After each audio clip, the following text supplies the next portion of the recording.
संसार में ऐसी कई घटनाएं घटती हैं जिनका तर्क की कसौटी पर कोई उत्तर नहीं मिलता। रमेश बाबू तो हर बात को विज्ञान की तराजू पर तौलते थे, अंधविश्वास को समाज का कोड मानते थे। किंतु कुमारखाली के पुराने डाकघर में घटी उस एक घटना ने उनके तर्क के किले को सदा के लिए ढा दिया।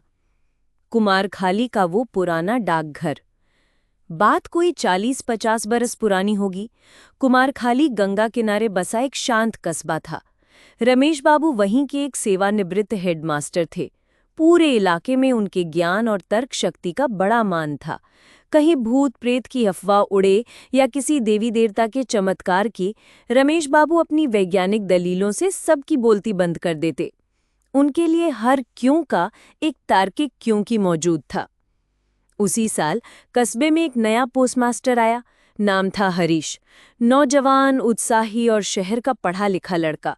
उसे रहने के लिए वही पुराना डाकघर दे दिया गया जो वर्षों से लगभग वीरान पड़ा था। इमारत पुरानी थी, अंग्रेजों के जमाने की, जिसकी दीवारों पर पीपल के पौधे उगाए थे और छत से बरसात में पानी टपकता था, पर थी बड़ी और हवादार, सो हरीश ने थोड़े में ही गुजारा करना ठीक समझा। पहली कुछ रातें तो आराम से कटी, पर फिर वो सिलसिला शुरू हुआ।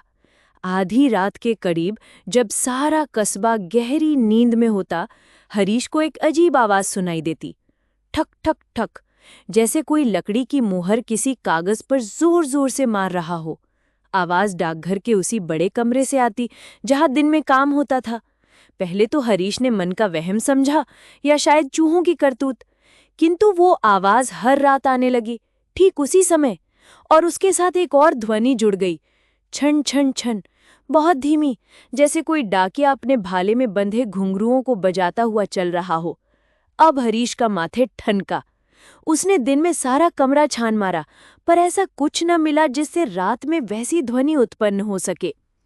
उसने डरते डरते ये बात बाजार के कुछ लोगों को बताई। बूढ़े लोगों ने बताया कि इस डाकघर में बहुत साल पहले एक पुराने पोस्टमास्टर थे, बड़े ही कर्तव्यनिष्ठ। हैजे की महामारी में उनकी मृत्यु हो गई थी, पर कहते हैं कि मरते दम तक उन्हें एक जरूरी सरकारी चिट्ठी का इंतजार था जो कभी आई ही नहीं। तब से उनकी आत्मा वहीं भटकती है, अपनी मुहर लगाती है और डाकिये का इंतजार करती है।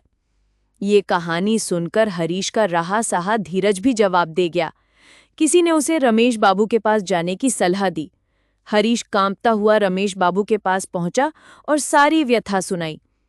रमेश बाबू अपनी आराम कुर्सी पर बैठे मुस्कुराए, बोले, बेटा, तुम पढ़े लिखे नौजवान होकर इन गमारों की बातों में आ गए। देखो, इसका सीधा साधा वैज्ञानिक कारण है। पुरानी इमारत है, रात में तापमान गिरने से लकड़ियां सिकुड़ती हैं जिससे ठक ठक की आवाज आती है।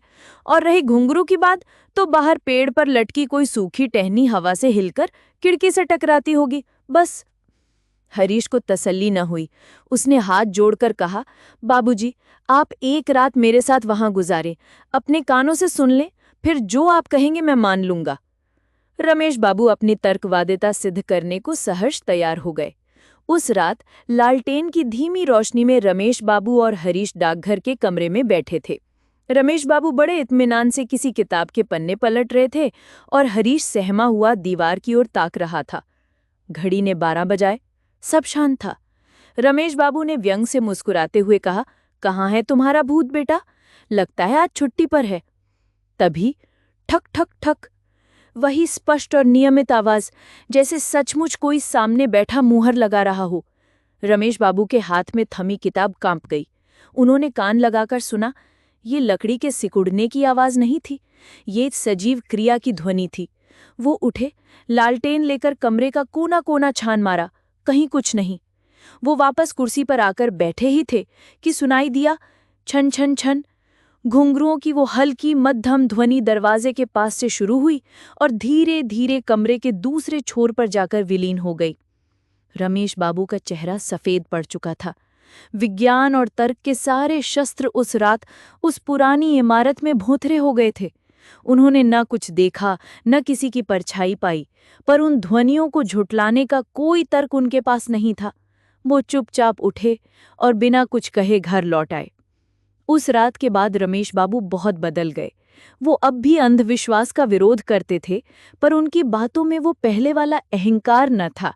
जब भी कोई उस डाकघर की बात करता तो वो गहरी सोच में डूब जाते और कहते, संसार में कुछ बातें ऐसी भी हैं जो हमारी समझ और विज्ञान की पहुंच से परे हैं।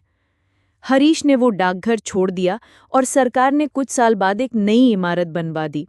वो पुराना डाकघर आज भी एक खंडहर की तरह खड़ा है, अपने भीतर उस रहस्य को समेटे हुए जिसका समाधान तर्कवादी रमेश बाबू के पास भी न था। अगली कहानी में हम सुनेंगे बनारस के उस सौदागर की कहानी जिसे एक अंगूठी ने राजा से रंक बना दिया। क्या थी उस माणिक की पहेली? जानने के लिए प्रतीक्षा करें हमारी अगली प्रस्तुति की। ये कहानी आपको कैसी लगी, हमें कमेंट करके अवश्य बताएं। अगर पसंद आई हो तो कृपया इस ऑडियो बुक को लाइक करें, अपने मित्रों के साथ शेयर करें और हमारे चैनल को सब्सक्राइब करना ना भूलें। धन्यवाद।